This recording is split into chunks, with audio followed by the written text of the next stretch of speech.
Just Guys, can you hear me? started recording. Okay, we're recording? Can you hear me well? Yep. Yeah, I could. Yes, sir. All right. Well, welcome to the podcast, everybody.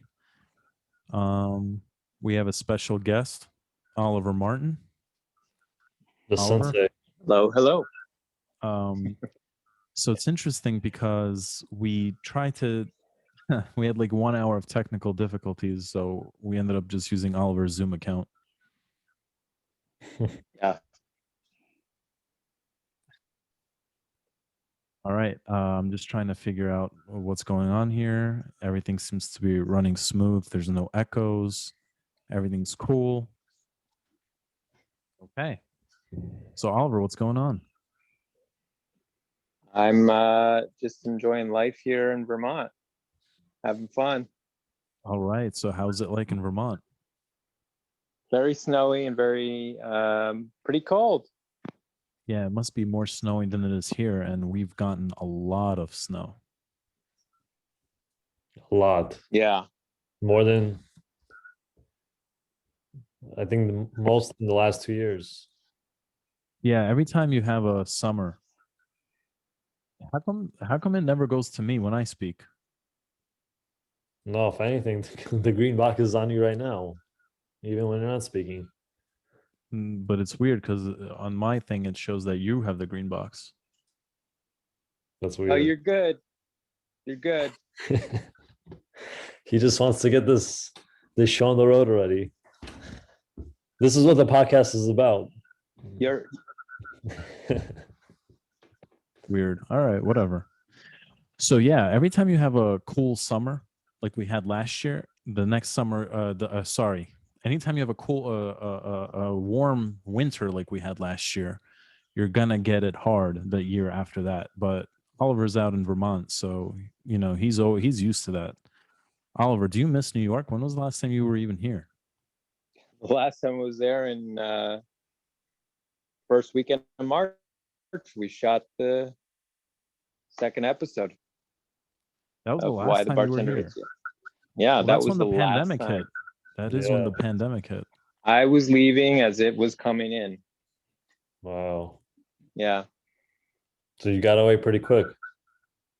Yeah, I got away and I just stayed away. I had lots of people saying, "When are you coming back?" I was just like, "I'm not.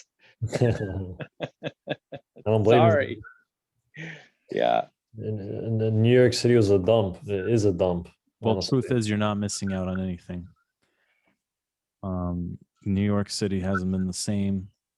It is crazy out there. I watch my back just walking to work every day. But What do you hopefully, do? What do you do on a daily basis in Vermont? Well, I mean, basically, everything I was doing in New York City is just now it's all virtual. So I teach a lot of the classes. I teach 3 classes, solo classes, martial arts classes. And then we also do 1 partnered class. So I meet with a student or 2 here up north, and we train, and then we stream that class to some of the students here or there in New York City. That's pretty cool. But what are some things you weren't able to do in New York that you're now able to enjoy in Vermont? Like I can imagine Like, you have open space. Like yeah. that's an opposite world. Yeah, and I can go for walks and the trails in the woods or on the road, and there's virtually no one here. And I can vouch for that. Yeah, I've been to your place once for Ninja Camp. that's right. Yeah, Remember how many years ago was that? that was many moons ago.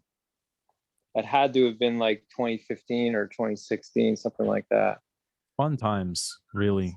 Yeah. I remember I threw my back out that day, and Pack was nice Yeah, enough that's right.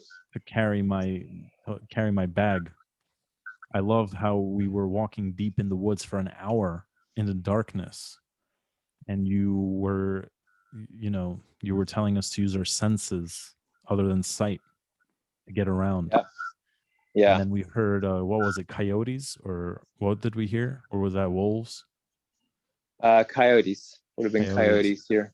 Yeah. And then you stop and you're like, listen, and we, you told us about the birds that were chirping. We didn't even notice, and you're Yeah. like, yeah, that's because there's intruders now, and they're alerting everybody here, which is pretty cool. We learned a lot. Yeah. It wasn't just ninja camp. It was kind of like, you know, living out in the wild camp.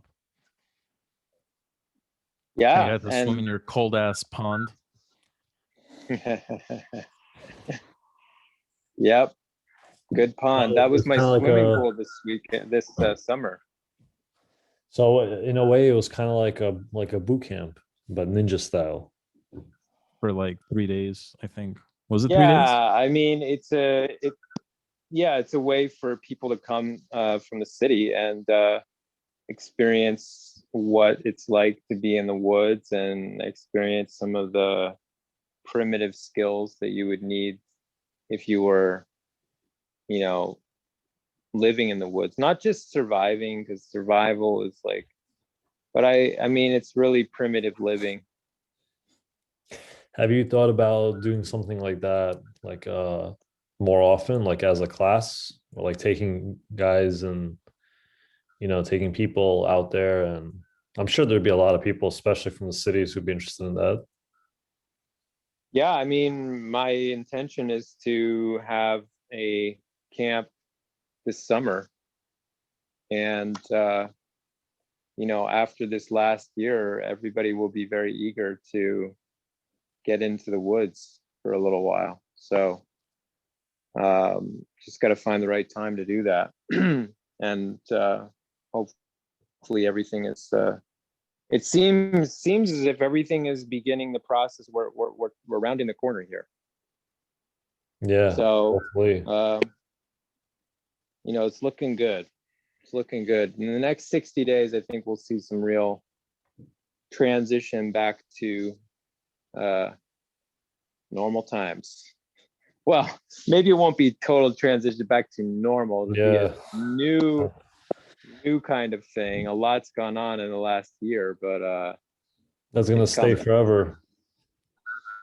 I don't think it's going to be forever, but I do Yeah. think that things can go back to normal potentially within the next year, like within the next 6 months to a year. But I think the weirdness and craziness of paranoid people, it'll take a nice 10 years for people to fully get the mask off the face, if that even happens, because 10 years, you said? I think like if there's no other virus out of nowhere, right? And this coronavirus is kind of like a once in 100 year thing, like the flu was, the Spanish influenza. I think it'll take at least 10 years for people to be comfortable to walk around without masks. Like I'd be comfortable almost instantly, but I'm saying there's people out there that are going to be paranoid and they're going to wear it for years, so I think and we're going to have like those plastic things, when you go to the supermarket at the cashier, you're going to have those plastic things in between us. I think that's going to last for a while until people feel comfortable taking it down again. So within the next 6 months to a year, yeah, life could get back to normal. Broadway will reopen in New York. The economy will get back to it on its feet. But for that normal lifestyle pre-COVID, it's going to take time. Well, I meant things are gonna go back to normal, but I meant like some things that we are doing right now are gonna stay forever, like technology wise, like the remote, like remote learning, remote going to remote working. But I think the glass thing, whatever you call it, over the cashier, I think that should stay forever. Why? Because like, why not? If someone is like sick, like it does Yeah, protect the cashier a little it bit. might stay forever. You're right. Maybe It's not we that bad. evolved to a Some certain stores point, made it look nice. but the whole mask thing is pissing me off, and I can't Oh yeah, wait till it's so we hard to all work stop out in a wearing it. mask. And not just that, if somebody sees you take it off for a second, they lose their minds. So it's going to take some time. And We'll have to have a mask burning bonfire. I would love that. Oh, that's a good idea. So first of all, Oliver, do you like when people call you sensei or Oliver? It's kind of like saying, Well, you know, doctor or like, general. yeah, I mean, I'm not sitting there demanding it of people. I mean, it's something that they, if they're training with me a lot and it's something that they really feel, then you it's totally fine with me. Totally So you're fine. not one of those people that say, "Hey," like those people that say, "Hey, I'm a lawyer." You don't say, No. "Hey, I'm a sensei." No, never. So, No. all right, we have to just, you know, stay what is going on, because first we start talking about ninja camp out of nowhere, and now we're talking about sensei out of nowhere. No, I actually Oliver, this was we leading need to a to question. introduce you as who you actually are. So, why don't you tell us about your martial arts background? How long you've been doing it? I know you lived in Japan. That's how we met, and we'll get into all that. But why don't we start from the foundation? How was Sensei Oliver Martin born? How was I born? Not like how you were born as a human being, but you as a martial artist. The stork brought you, right? Well, I mean, I started training. So I was really big into bicycle racing. Like I really wanted to win the Tour de France and be in the Tour de France. So I was doing like that whole thing for about 4 years in high school. I was obsessed with that. But then in 1994, I crashed out of a big race in Wisconsin. And when I was sitting on the hospital bed, I realized that that phase of my life was basically over for whatever reason. I don't remember exactly. So it wasn't But injury, it was just a mental thing, like you didn't want to do it anymore.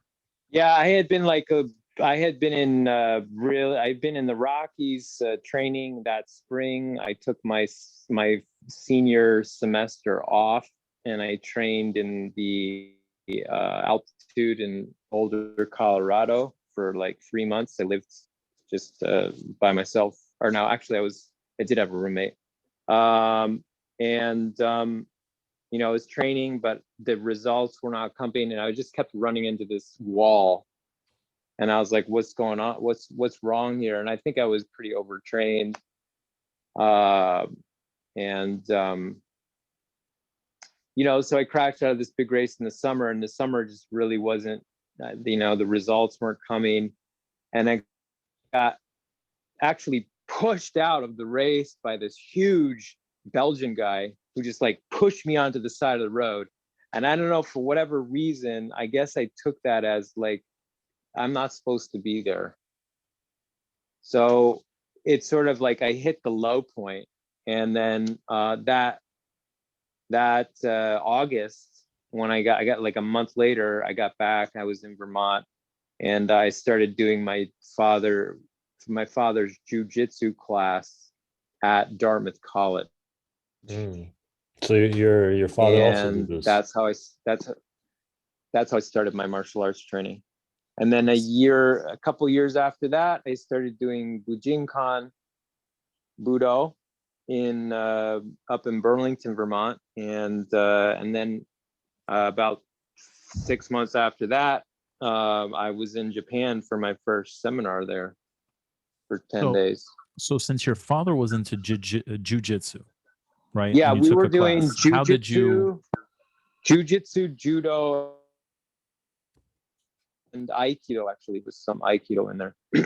So I got some. It was really good experience to get, because there was a lot of good throws, like a lot of good judo throws and jujitsu principles of keiwaza and gyakuwaza and wrist locks and all of that stuff. Not a lot of striking, but a little bit. So it was like really good basics and ukemi. So it introduced me to a lot of the basic, some basic ideas of that stuff. And then I had read some books about Hatsumi Sensei and ninjutsu and those types of things, and I was excited to find a group that was doing that so I could look into it. And So your because I felt father like, had. So your father wasn't a part of ninjutsu, right?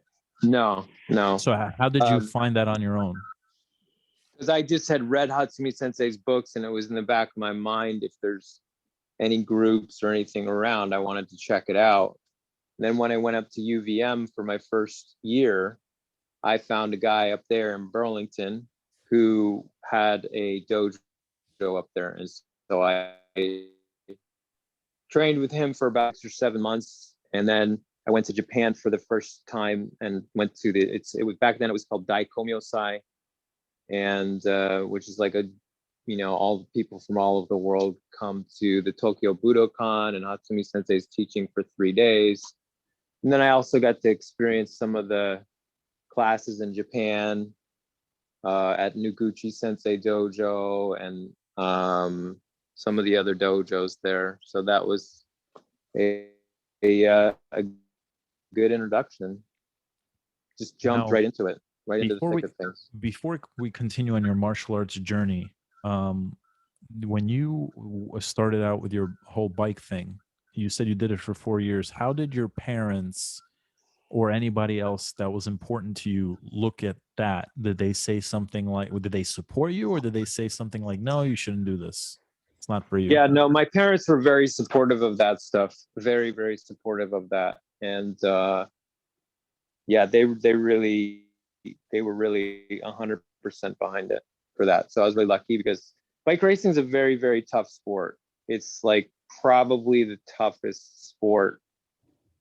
I mean, arguably it's the hardest, but Tour de France is arguably the hardest sporting event in the world, in my mind, and anybody who's a bike racer would probably usually agrees. Because it's just so long, and it's every day is hard. And it's a grueling sport. There's not much between you and the pavement, and you're going, 30, 40, 50, 60, sometimes 70 miles an hour. So there's that element. And then there's just the conditioning element. And,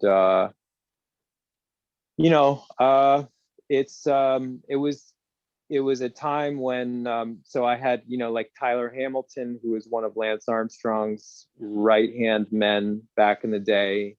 And he was a part of the whole doping sort of blow up.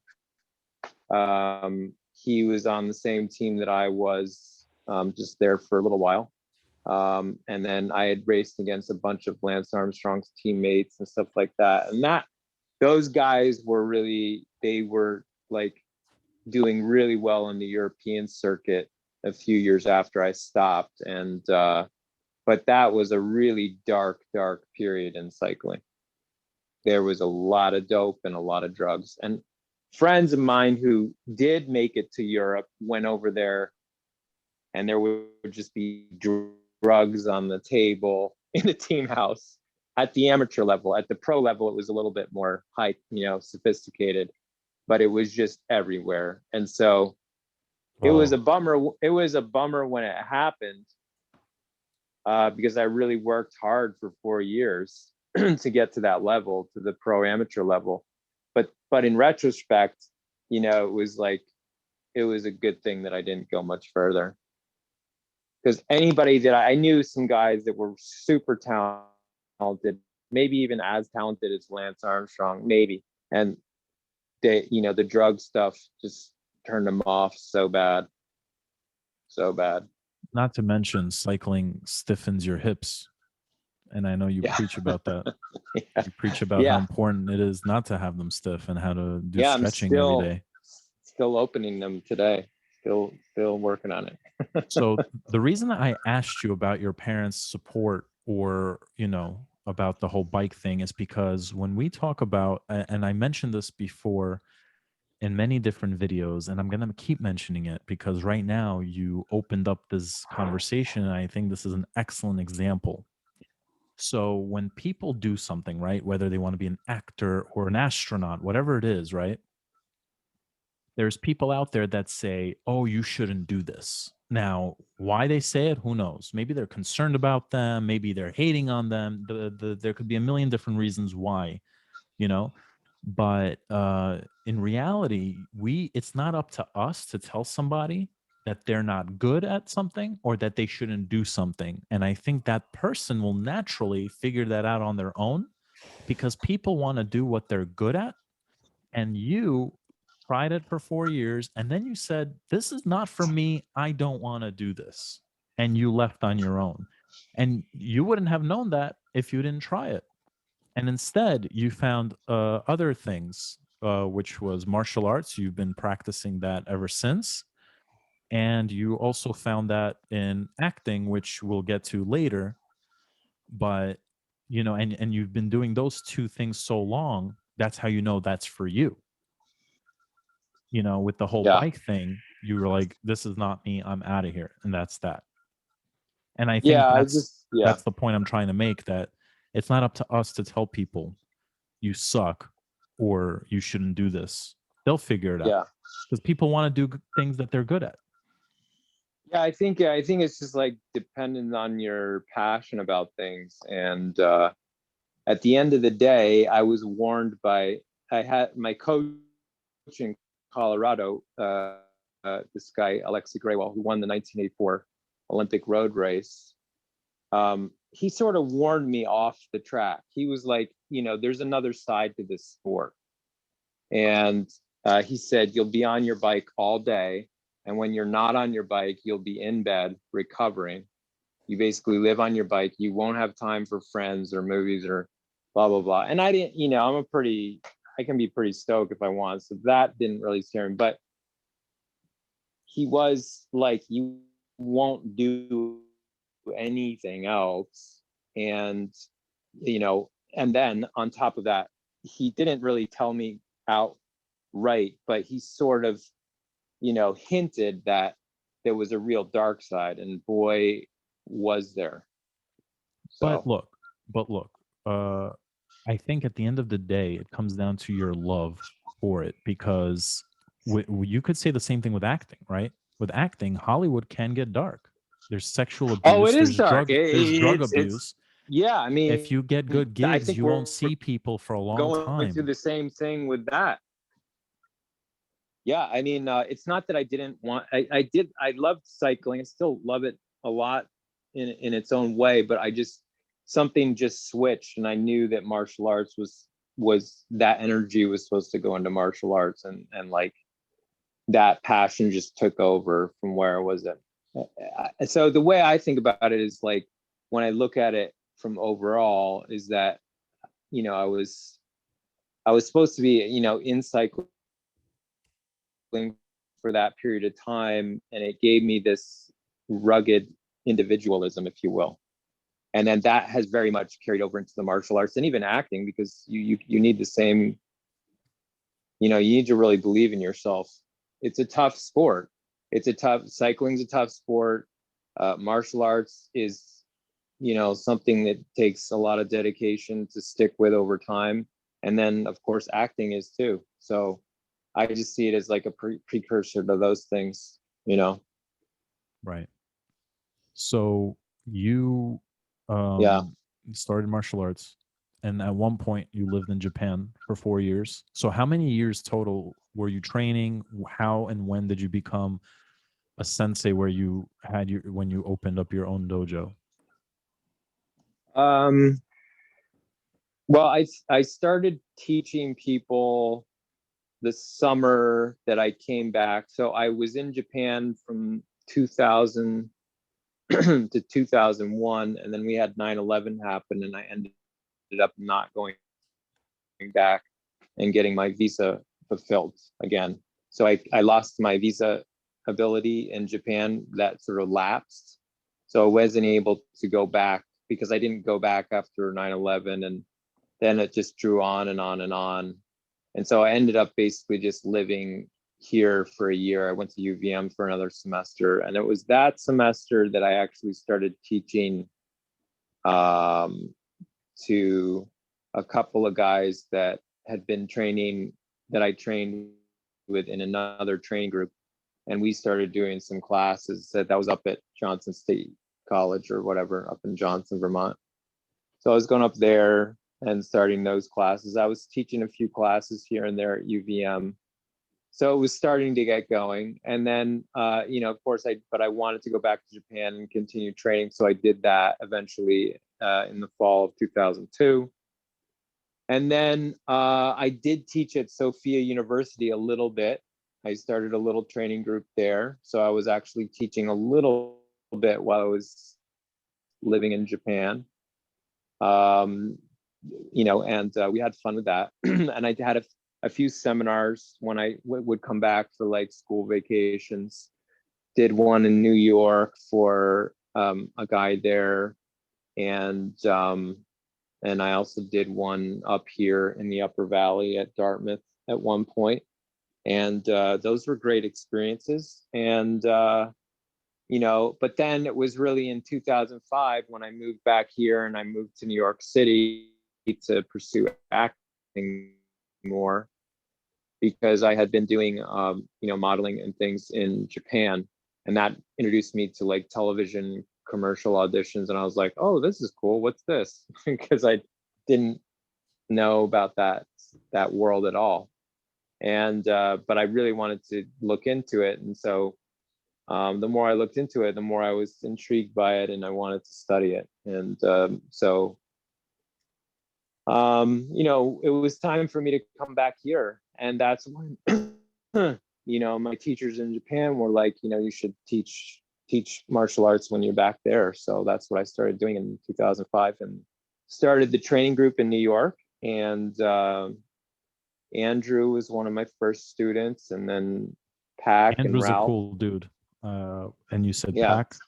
Pac is awesome. And who's So the other that guy? summer, Ralph. I don't think I met Ralph actually. Yeah, maybe you didn't. He's in the military now, so he's been there. I for a trained few with years. Andrew and Pac though, and they're awesome. So when you very solid.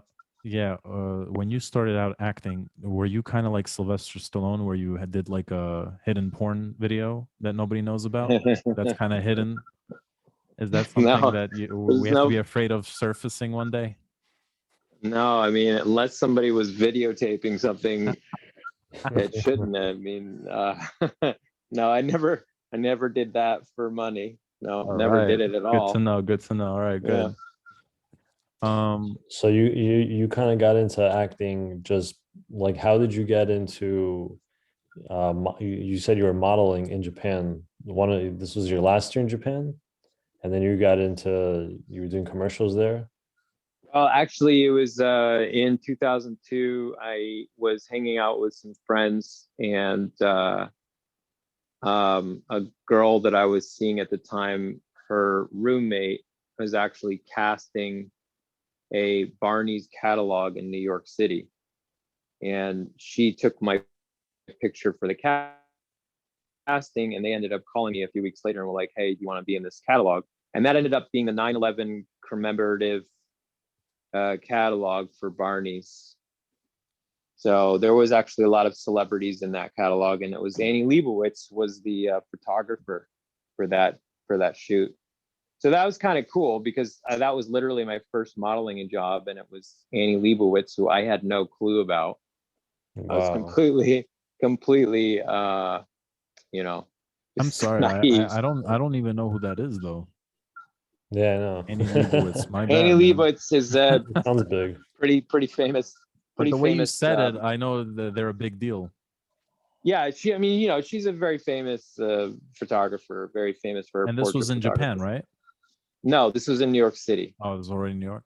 So this was in the spring of 2002, where I was still back. I was back from 9/11 in the U.S. I was not yet returned to Japan, and so that's how I got into modeling. And I got signed with an agency called Icon there in New York City. I heard of that. And Or maybe just Icon Parking. I don't know. Yeah. So I eventually made it back to Tokyo, and I got signed up with the agencies there. And I just started going to castings and all that stuff. And the more I did it, the more I got intrigued with the acting side of things. That interested me more than modeling. And you know, there weren't really any acting schools that fit me in Japan. It was all for Japanese talent, and that's a very different system there. They didn't even know what to do with a gaijin. So basically I was like, oh, I got to go back to New York City. So eventually I did.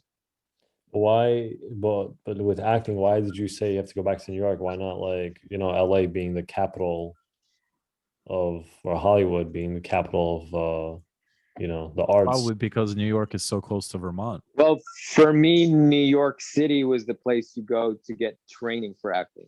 And then LA is where you go to go get the job. Oh, okay. After you've trained.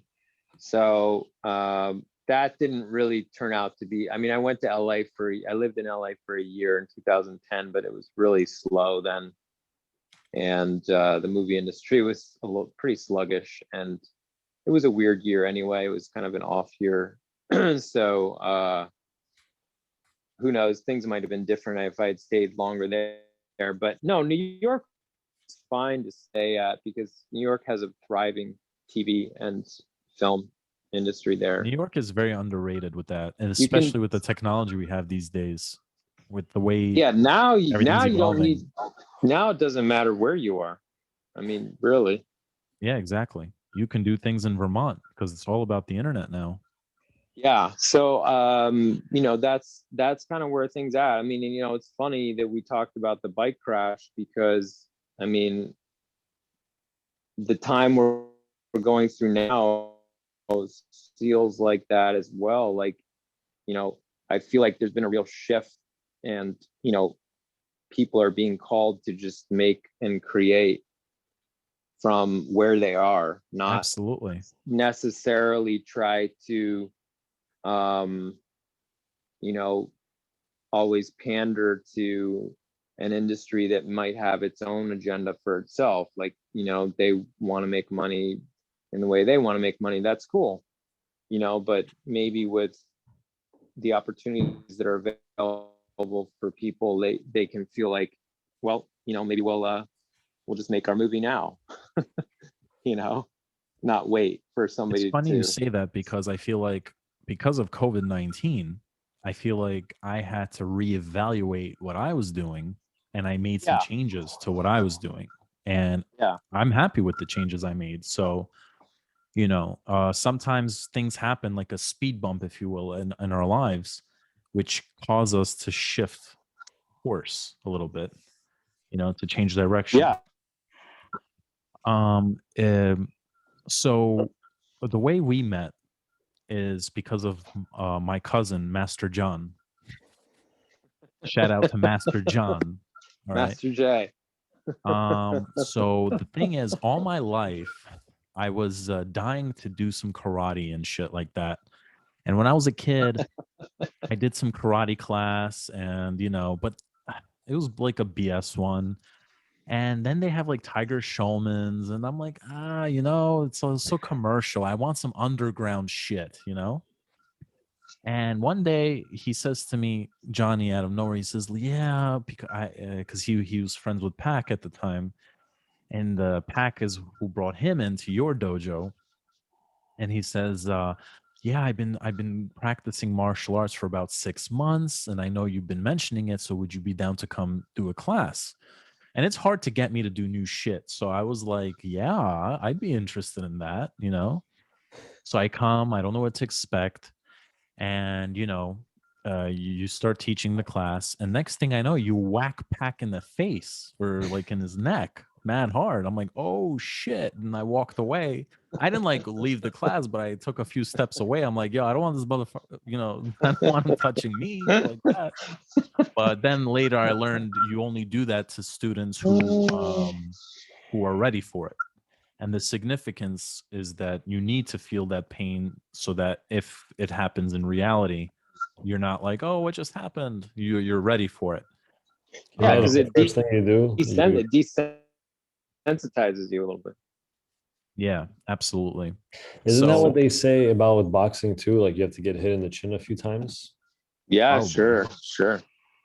Yeah. I don't know, but I can imagine. Yeah, you can't really learn martial arts unless you've been you're I mean, it's not about beating yourself up, like getting hit constantly and sparring constantly and getting brain damage, but you have to get you have to make physical contact so Yeah, that you know, like you know, you have to work through that. because training And and the actual the real thing are two different things. yeah, training and the real thing are always different. I mean, you're never going to just completely simulate actual fighting. Well, A lot I of people remember. say sparring. That's true. That, I mean, it sort of just depends on what school of thought you're from. But, you know, there's pluses and minuses to sparring too. So, Well, we don't spar, but did you no. ever spar with your dad because he brought you into martial arts kind of and he did a different kind of art? Did you ever spar with him or anybody else before you started in jiu-jitsu?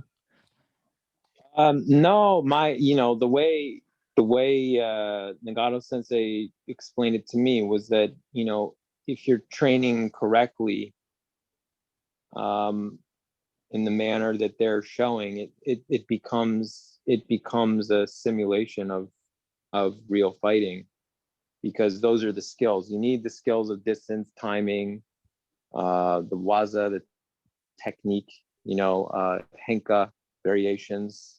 And when you put all these skills together, you can fight. So, Well, yeah, go ahead, Avi, and then I want to say something. I just want to give you props. I just want to thank Sensei because ever since Mike joined your class, he's been Boshikenning me, you know, that day one. Yeah, yeah, I Boshiken all the Everybody time. needs to practice. You know, I used to come home to my roommate. I lived in the city and covered in bruises, and he was like, "Yo, should I call the police?" He thought I got involved with some kind of cult or something. He's like, "Dude, you can get out of this if you want to." I'm like, "Bro, it's not like that." And then also I have Relax. to be careful every time I have to like make sure I don't just like run up on Mike like out of nowhere so he doesn't like make like any sudden movements. He could start like to attack me. Yeah, I it's I, I want dangerous. to I want to say something about this stuff. So I gotta say, like one thing you did mention in class, and I was doing a lot of thinking about this prior, that when you get if you get into a fight, which you always teach that fighting is absolutely last resort, if absolutely necessary. Otherwise, try to get away from it. But if you fight, it's not like in the kung fu movies where you're gonna do some cool move, and say, "Wait, hold on a second," like it's messy. It's very messy. It Yeah, just it's kind very of it just messy. kind of Yeah, happens. yeah, And what's interesting is like since we do all this training, we install this kind of technique, like this software into our hardware, if you will, because I remember somebody came up to me once and like kind of made a sudden movement and then my arm just kind of like went up without even me thinking. yeah, So I don't know what I'm capable of, and I hope I don't have to find out what I'm capable of.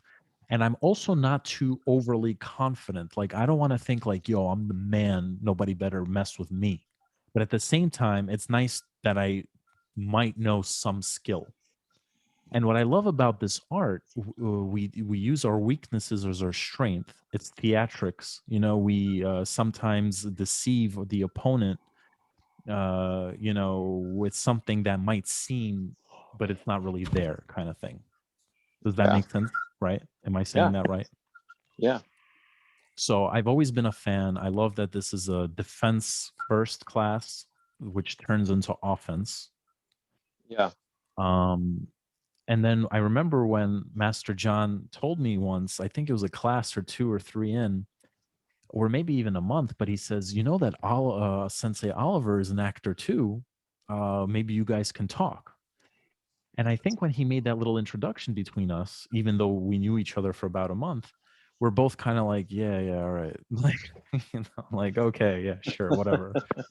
And sure, yada, bro. yada, yada. Next thing you know, we've done a lot of work together over the years, right? Yeah, Which is crazy. And I got to credit you with my launching my YouTube career because I remember one day after class, all you guys were like, yo, we're going to some Indian restaurant. And I was lazy. I wanted to just go home.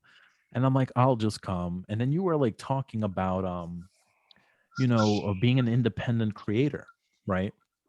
You're like, yo, you could Yeah. just like open YouTube and put your shit there and profit off revenue, right? So when I used YouTube in the past, I just like uploaded videos there. I just didn't think like, it was a whole movement, if you will. And what you said like went through one ear, came out the other. But then weeks later or months later, I see on the news they were like talking about YouTube stars and shit like that. Yeah. And eventually, I feel like I was forced because of a few failed projects that forced me to start a YouTube career because I was like, I'm going to take this failed project and put it on YouTube instead. I was Yeah. working on a show, which you were a part of, but that failed. Like I couldn't put the pieces together properly, so the broken pieces I had, I put on YouTube as sketch comedy, Right. and that was that was history. So since then, we've worked on a lot of things. We did my two films, Taking It Too Far and A Thoughtful Gesture, which still needs to be released. We did Why the Bartender Hates You, which is your project. We did 2 episodes of that. Yeah. What else did we do? We did a lot of different things that that's kind of slipping my mind. I know we definitely did more. We did some Primal Roots stuff, Yeah, which that's was right. which Yeah. was video production. So it's cool that we have Did a you do the Milman show relationship also? where what The pilot you wanted to try? the pilot that was what failed, and then that's what I put on YouTube. But that Um, you guys didn't do it together? so the reboot pilot was what failed, and I put that on YouTube. The pilot before, no, Oliver, I didn't even know Oliver at the time. Mm. But I like that we have this kind of relationship where we're not only training together in the dojo, but we also we have a decent partnership when it comes to making film/shows. It's funny because John also I gotta call him by his proper name, even though I don't know what it means, Master John. He also hooked me up with connecting me with one of his friends that he was working with. Yada yada yada. Now I'm in the coffee industry, so it kind of just happens. Yeah, Oliver, have you seen our ads on Instagram about Fuel Your Freaky No, I cold haven't. cold brew? Yeah, so I we haven't seen those yet. so now we're working, and it's thanks to Master John that Avi even got in the coffee game. But now we're working on a cold brew brand called Fuel Your Freaky by Some Kind of Coffee. So next time you're in town, we'll definitely give you one to try out. Okay. Yeah, I got some family up here that love their coffee, so. Do you Yeah. think they like cold stuff? Like do they drink iced coffee? Oh, iced coffee. I'm not sure about that. Okay. We Usually have hot warm. coffee. We have hot coffee too, but we're really We'll hook you up. emphasizing on the cold one. All right. One thing I wanted to mention in the beginning, yeah, it's funny how you guys are, though your stories, how it interconnected because you're in acting, Michael's wanted to do acting, and then you started doing this movie, the recent one, what was it called? A Not thoughtful Blind Dogs. gesture. Yeah, Thoughtful Gesture, yeah. And tell us about that experience, how you went, what you thought about that, how it came out.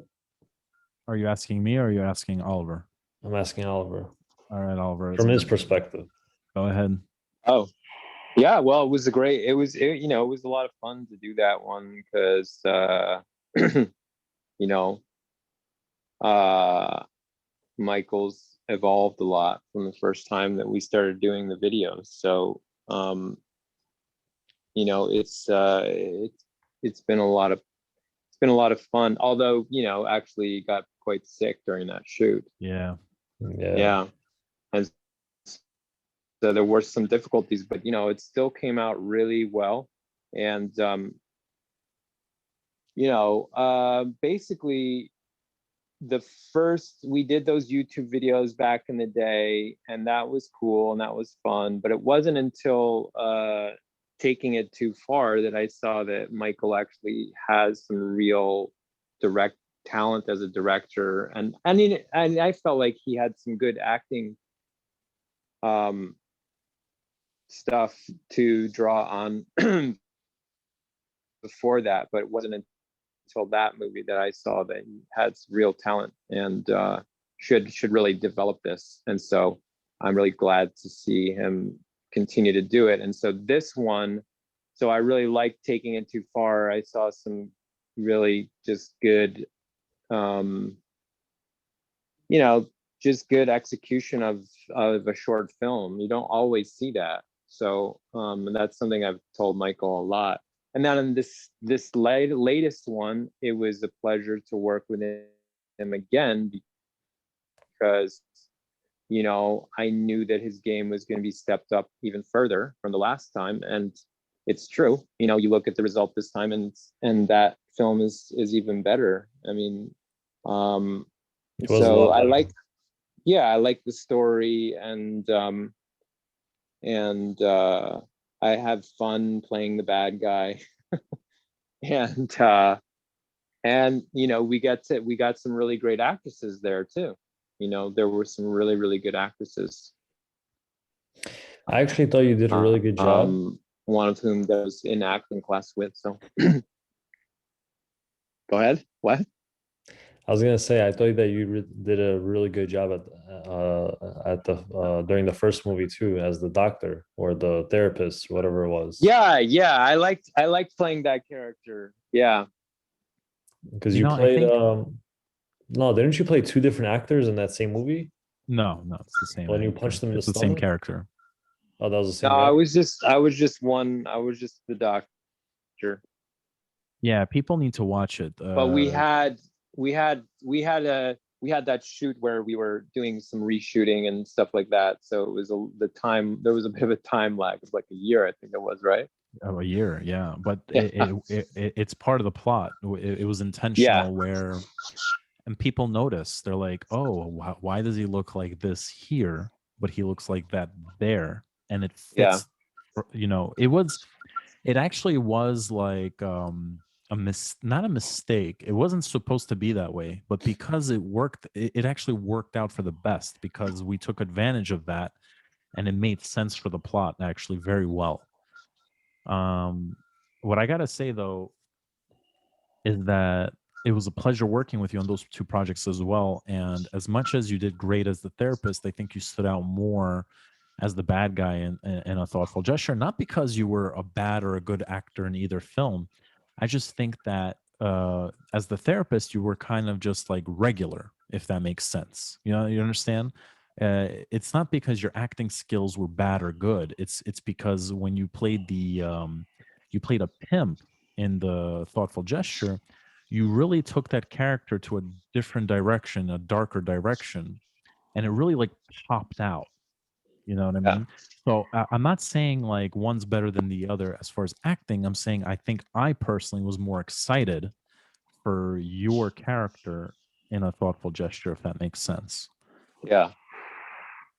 And I gotta say that I'm very grateful to have you on those projects, because first of all, on the Thoughtful Gesture, like you said, since I got sick, you really saved my ass, because I called you at one point and you came from Vermont to do this.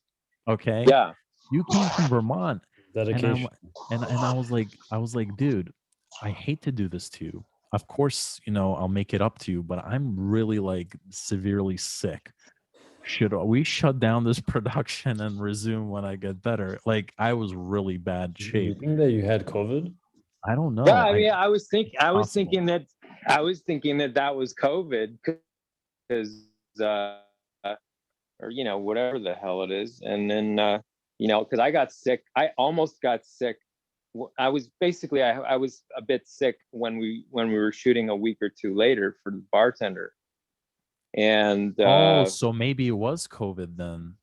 Yeah, I mean, because this was January of 2020, yeah, before COVID was officially announced to the world. right? It was Was it technically out since January? November. Yeah, we filmed this in January, man. As soon as I got Oh, back okay. from Portugal, the first week, like January 6th, I think. Yeah, because in the beginning of uh, March we went back to reshoot at okay. that shitty motel. No, that was in May, Avi. That was in May. That was in May. Yep. So it could have been COVID because this was lingering, right. man. When I'm sick, usually it lasts like 4 or 5 days or whatever maximum. But this one seemed like it kind of went away, but it wouldn't it would linger, right? So I was sick for like Yeah. 2-3 weeks. Yeah, So that's right. it could have very well been COVID, but either way, Oliver, you're like, dude, don't worry. Let's just get this done. And then you like loaded me up with vitamin C Yeah. just so like I'd be alive for the shoot. And no, listen, I'm very grateful because you got my back. And if it wasn't for you, we couldn't film this. We couldn't finish this project. You really took over those shots that I was too weak to do. And the same thing kind of happened in a thoughtful gesture. Sorry, taking it too far because there was a scene. I wasn't sick or anything, but it didn't seem like it was working out because we lost daylight. It's turning into nighttime.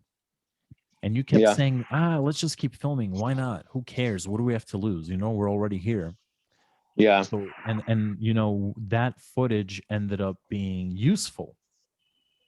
In Right. post-production, I added some kind of filter where I could have used it. So, I love having you on my squad. Yeah. Yeah. It's fun. Yeah. It's a lot of fun. I I was a part of that, just like helping out, but I gotta say though, it was an interesting experience because I think what you guys did was pretty cool with having like almost zero budget, zero other resources, putting all these little pieces together. And I think that for what you guys had, I think what came out was a great product. So it's like, can you imagine if you guys actually had a real budget and, you know, real help, like production help and all those kind of things? Could have been something really big. I Yeah. remember I mean, it's a great time just because we have these cameras and some of this digital technology that allows us to make things that 10 years ago or whatever you would have needed thousands of dollars worth of film or something to do something comparable. True. Yeah. I remember we had to deal with some drunk woman outside. Remember that? Yeah. She wouldn't let us shoot. So we've been through a lot with filming. She was like Yeah. harassing us. She's gonna call the police, whatever. True. Um, I'm excited to see this whole bartender thing. When do you think we're gonna get to see some of that? Well, I think I'm getting close to releasing at least the first episode here. I just need to do some color correction and kind of finalize the sound. And then I just have to settle on how I'm gonna distribute, how I'm going to get it out there. But probably going to be a YouTube release is probably the best choice. And just get it out there. Did you find yourself learning to love the art of post production because now you're doing this on your own? Yeah, well, I mean, I've always been doing it. I've done a lot of my own editing for some videography projects that I've done in the past. Like I did some work for Vogue Mexico,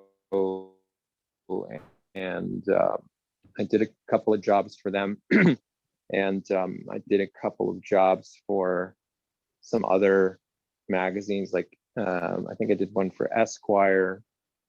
Just taking behind the scenes videos for fashion shoots and stuff, which is cool because the lighting is already there for the photo shoot. So it's kind of like you just get these beautiful images. You just get exposure to these beautiful images because they're obviously taking pictures, and you can kind of like create these cool images on film. and then you have to sort of craft a 2 or 3 minute video out of that. And from that, I learned how to edit. And it's not quite the same. I mean, because we're talking about, it's basically like a little music video that you make for them, for their website or whatever. And so, but it was kind of cool because, you had to learn to match the shots and sort of create a visual, kind of a story montage, and then match that to some music and just, create a little piece that's like representative of the photo shoot. And I got to do that a bunch, and it was a lot of fun. And so that's how I initially got into, editing and stuff. But I found that with like narrative, filmmaking is there's a lot of room for interpretation. So, you can edit it in a lot of different ways. I used to hate editing, and the reason I even did it is because I had no choice but to do it. Right, I was alone at one point. So I used to, like a long time ago when I first started doing this, I worked with some people and we stopped speaking to one another. So I was kind of alone, and I was worried. But then I'm like, yo, I'm just gonna do everything by myself. So I started editing, and I hated it. It was such a nuisance. But then you grow to love it. Why? Because you're creating art. You're putting all this together. Yeah. I even took a project a long time ago that we did with somebody else, and I revisioned it to my standard, and I liked what I came out with. It's like you said, interpretation. So you could take the same project and just have a different cut. Yeah. And you make it seem from one way to another way, which is Yeah, incredible. it's pretty interesting because I worked on this one job with this one guy, because I have a very good friend who's a fashion photographer, and he's the one that actually enabled me to get these jobs with these magazines, because he was doing photo shoots for them. And so that's how that started. But there was this one job that we were doing for Sephora, actually, I remember. And there was another guy brought into it to sort of direct it, and it had to do like running around, sort of getting documentary images of models running around on Fashion Week and stuff like that. And the editing like I edited it just the way I did it, usually do it, and it was, a good little video, just the way, just the way I had done it in previous videos. But he came in and wanted to change it, and we had to keep re-editing it. But in the end of the day, it just turned out to be the guy's ego that was, oh, I want it to be super artistic and blah, blah, blah. And it's like, no, man, look, it's as artistic as it's going to get. They just want to sell their lipstick, Like, if you wanted it to be an artistic piece, then go make an artistic piece. But his sort of artistic ego had spilled over into a very just simple commercial job. It's like, let's just get the job done. And, it showed me that, like, I don't know, it was sort of just this foreign influence. Although it was this guy's project, he just, like, he wasn't, I don't know, he just didn't understand. I don't know what, it must be hard but working it with basically somebody showed me, that combines like that. you can really get messed up with collaboration sometimes. Yeah. So when Definitely. you find people that you can actually work with, it's really cool. I have edited some things before. Like, I made this short film called Drawn. That was back in like 2008, 2009. That movie was dope. I remember that movie. And I actually edited that with my friend Zev, and I from what I remember, we actually edited it together. So that worked out. Like, he and I worked very well together. I worked very well with Michael. So it's nice when we find people can work, when you can work well together. But if you look at even like, you look at Scorsese, you look at he has an editor, but he's from what I know, I mean, he's pretty much there, very closely monitoring, you know, and she's very good, I think, and like he trusts her, so there's a trust relationship, so that, you know, and probably by that time, like she knows exactly what he wants. So, but then I don't know about Kubrick, but I'm pretty sure he's, from what I know, he's really editing his stuff. So all of these guys, you know, they learn to do these jobs at one form or another, and then So, they're able so, to. let me ask you something. Since you guys work together, obviously, in a few projects, how do you guys make sure that, you know, none of your creative direction kind of gets in the way and egos don't get in the way? Because obviously, if it's one of, let's say it's your project and Mike is working with you, or vice versa, it's like, you know, did you guys ever disagree on things? Like, how did you guys work that out? Or Yeah, how did you make sure that things get, like, you know? Well, I mean, it was never really too much of it. I mean, you know, sometimes when you're there on the set,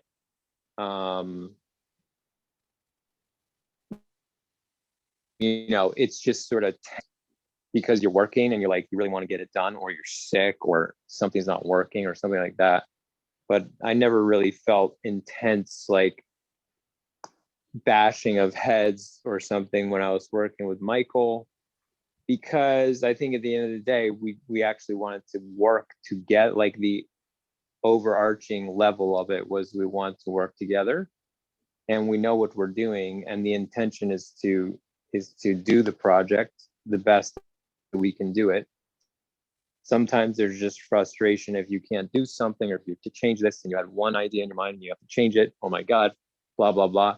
But it was very different, like from that time that I was doing the Sephora thing, where this guy's ego was just like actually interrupting the creative process. That's a whole different thing. That's Right. a whole different thing. Yeah, that's a whole different thing. And like when you're collaborating, there's just give and take, you know. So, uh, um, yeah. so my experience with Oliver was pretty much what you just said, or what you said, but there were times where I felt very adamant about a specific lighting thing, and we would have a little bit of a disagreement. But if I really felt strongly about it, I just like said, dude, we got to try it this way. Or I'm like, why don't we do my way and then we'll do one your way? So we have Yeah. both. And I feel Yeah. like there's no harm in that, because then in post, you have both options, and who knows? Because there were times where I thought something was right, and Oliver's like, no, no, no. And he ended up being right, and vice versa. There was a shot Yeah. where I felt strongly about it, and he's like, oh, you know what? You were right. This shot turned out better this way. So, and sometimes you get blindsided because there's so much going on, especially when you have no budget and you're doing everything, right?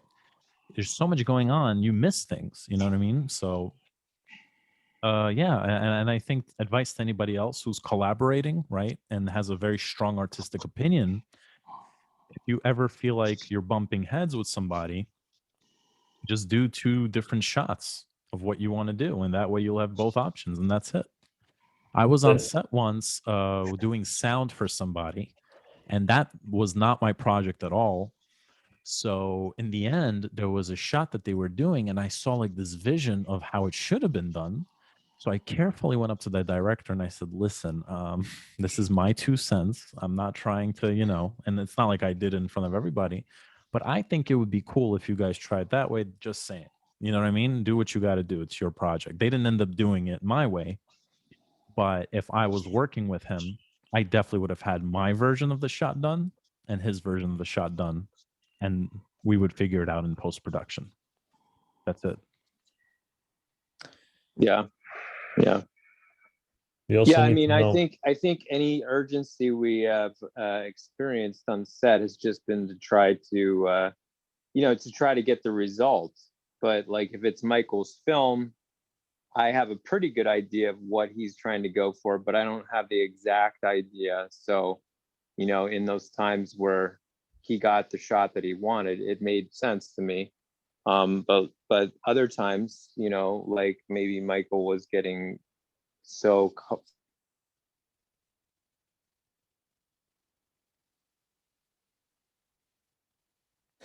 something else, able to get in there and get a shot in post, you're like, oh yeah, we needed that.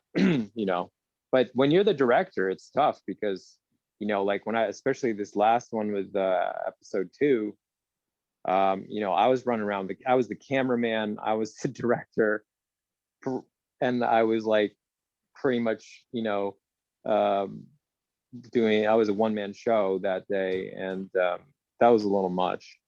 So, in times like that, it's really great when you have other people around to just like call your attention to things. By the way, yeah, now that you mentioned it, if we are working, let's say when we were doing bartender, I was just careful not to step my boundaries, and it was your project. So I kind of stayed out of your creative vision. But if I felt strongly about something, I definitely let you know about it. I remember that. Yeah, that's how you have to also know when you work with somebody.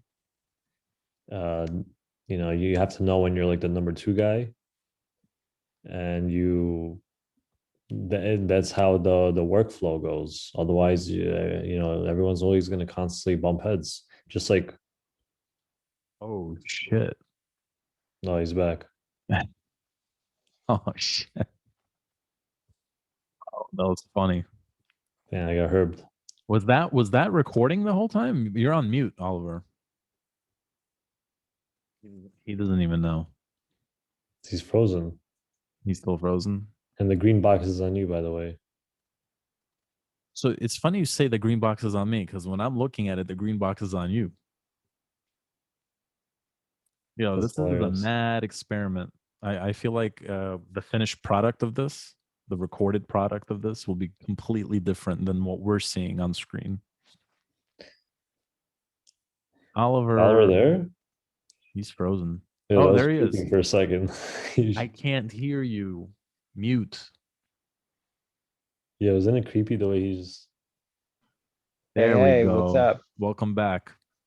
Welcome back. Yeah, that silly mute button. Man, I tell you. What happened, man? Your Wi-Fi cut off for a second? Yeah, every once in a while it does that. Yeah, man. This is 2021, man, and I've noticed that video streaming or like FaceTiming, whatever, is still not flawless. It's not. Yeah, it's not. It's not flawless. There's sort of no excuse for that, because with all this technology that we have in the world, there's 2 things that we should have that work well. Number 1, access to food and water for everyone, at least in this country. And number 2, good Wi-Fi. Yep. Absolutely. I don't know why we could go to the Mars. We could go to Mars. We could have electric vehicles, but we can't have good Wi-Fi everywhere. Did we go to Mars yet? Yeah, they landed in Mars recently. What, like people? No, like some satellite. Oh, like some drone not rover. quite the same now, is it? So, Oliver, was it when you for a second dropped out of the call? Was it still recording consistently, or is it like separate file now, like a second file? No, it'll be the same recording. Same recording. It should be the same recording, yeah.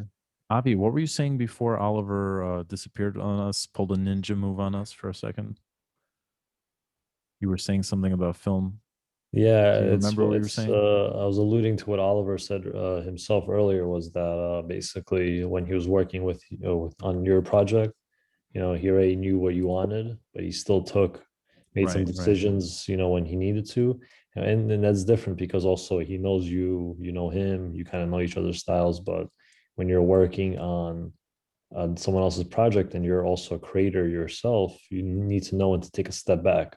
Yeah, no, there's nothing wrong with that. Oliver, did you hear? Better. Oliver, did you hear how I was saying that about bartender? Yeah. So exactly. we just followed Oliver's direction in that. And yeah, I mean, even though I had to contribute in those moments towards Michael's shoots, on those films, it was really just to get it done for, because he had done so much work. But like, you know, the last one when he got sick, it was like, we have to finish. You don't want to, you really don't want to have to go back and shoot, Yo, you know, I was like, hey guys. Hey, because I shit. don't think either of those actresses would have shown back up. Oh, you mean for the second and the third day? I mean, not for that much shooting, but you know, Oh, you mean like if we rescheduled? yeah, like I just, you know, on these small projects, it's like if you've got everybody there, it's really good to just get all the shots in that day and not, you know, when you're talking about you have a budget and all this stuff and it's all nice and cushy, whatever, cool, yeah, schedule another day. But I don't think that's a great strategy to get so comfortable in there, and you know, just get it done. Listen, I'm just happy it was done. Yeah. In May, Avi and I went back to that motel actually, in the middle of this COVID crisis because I just needed to do some reshoots, and It was the worst. it was the worst, man, because you can't tell a guy at the motel that you're coming there to film. So I go in there and he's like giving me this dirty look. I don't know why. Maybe he thought like me and Avi were like boyfriend and boyfriend or something. And I said, "Hey, Not that bro, there's anything wrong with that. not that there's anything wrong with that." But so I said, "Listen, you know, I need to get a room. Can I get that same room? I feel comfortable Except there." for in that part of Jersey, there is. So he's like, so he gives me the opposite room. Like, you know what I mean? Like it's a mirrored room. How like the bed is on one side where we shot, but then it's on the other side. So I had to like go back and beg him for a room that looks like the original room. And he thought I was so crazy. I'm like, yeah, I have OCD. I need it. I can't sleep here. So he finally gave it Oh to me, man. and man, so worked out. We got those reshoots. I have the rough draft of the movie done. The movie is done. I just need to tweak the sound. Once I tweak the sound, it's good to go. But it's been so crazy and busy lately. I'm dying to get this movie out. And what else I'm dying to do is potentially reboot. I nag Oliver about this a million times. I wanna reboot his film Drawn from what year? Would 2008? When did you do that? That was I believe we shot it in 2008. Yeah. Yeah, because Wow. back then you had technology that is obsolete at this point. So with the technology we have now, we That's can do crazy. so much better with that film. Yeah, like 'Cause that film is great. at this point, it's like you really, there's no excuse. There's just So no I'm looking excuse. forward. Yeah. I'm looking forward to that if you know we have the opportunity to do that. You know, and I Yeah. don't know. We'll see if New Yeah. York opens up in the summer. Maybe. Yeah. It's just, I've been thinking more about that story too. So we'll see. Yeah. Real Absolutely. quick.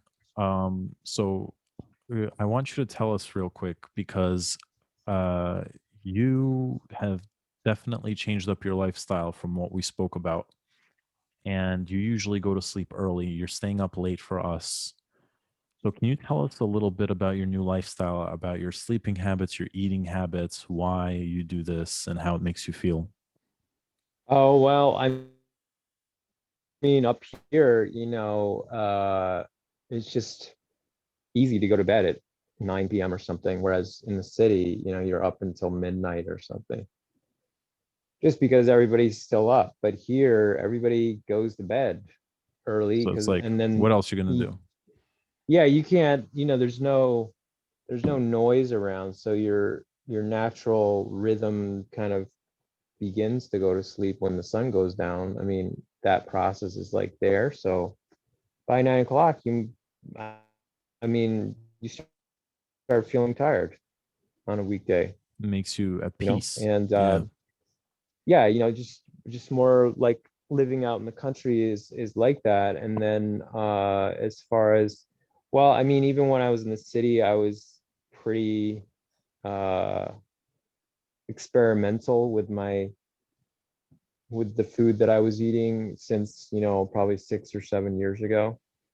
And in the last year, I've just been like even more getting into fasting on a regular basis, because that gives your system a good reboot. And then sticking to a mostly vegetarian slash vegan-ish lifestyle. I was eating some meat around Thanksgiving and Christmas holiday area, but recently kind of went back onto vegetarian and vegan because I just didn't like the way it was working out for me. So yeah, I mean, I've just been sticking to that regime to keep my body, because I have to do a lot of classes for martial arts, and then I just like to stay sharp mentally, and that stuff really seems to help with staying sharp and not being overly lethargic and things like that, which is what happens when you eat a lot of. And then recently I really realized, actually through the summer, I realized I was just eating too much sugar, too much carbohydrates. So I backed off of that, even though it was very clean and fruit and stuff like that. I still had to get more onto the ketogenic side of things. And in the last few months, I've been doing more of that, and that's been great. And you feel better? Yeah, I mean, when I've found that when you eat a lot of sugar and carbohydrates, like day after day after day after day, your brain just starts to slow down, and your body. And vice versa, if you're paying attention to that and you are not eating as much carbs every single day, you just seem to perform, just seem to be mentally sharper, and you have more energy, because when you eat a lot of sugar and carbs, like your blood sugar spikes a lot, and you get these ups and downs and ups and downs. That's why you feel like sleepy after lunch. Yeah, when I used to work in the city, That feeling. when I worked in the city and I had after lunch, if I had like a lot of carbs or like sugar or something, I would crash hardcore after lunch, like a half hour in. Once you get back to the office, I would just feel so exhausted and tired. And then when I had a light lunch, like a Yeah. salad or something, just like very light, I'd feel a lot better. So, and I know that Michael always spoke about your diet. And But I I never don't know if he follow it. actually, yeah, I was gonna say I don't know if he Yeah. actually practices it, but I always thought of what he was saying when I felt this way. I don't follow it because I have an addiction, and it's an addiction to bad food. It's a real thing, you know. It's a real thing. So I'm fighting that addiction. But when I did diet a little bit here and there, I had flashes of how it feels, and it feels amazing to be light and not feel all this heaviness, you know. So that's something that people need to get on, definitely. But yeah, so listen, guys, this was great. Oliver, thank you so much for joining us. Yeah, it's a lot of fun. Let's All try to do right. this again. We'll try to do Yeah, this we'll do it again again. in the near We'll do it future. again. Yeah, absolutely. All right, man. Take care, Oliver. Good to Take see care. you. Okay, take care. Be well. Bye bye. Bye-bye.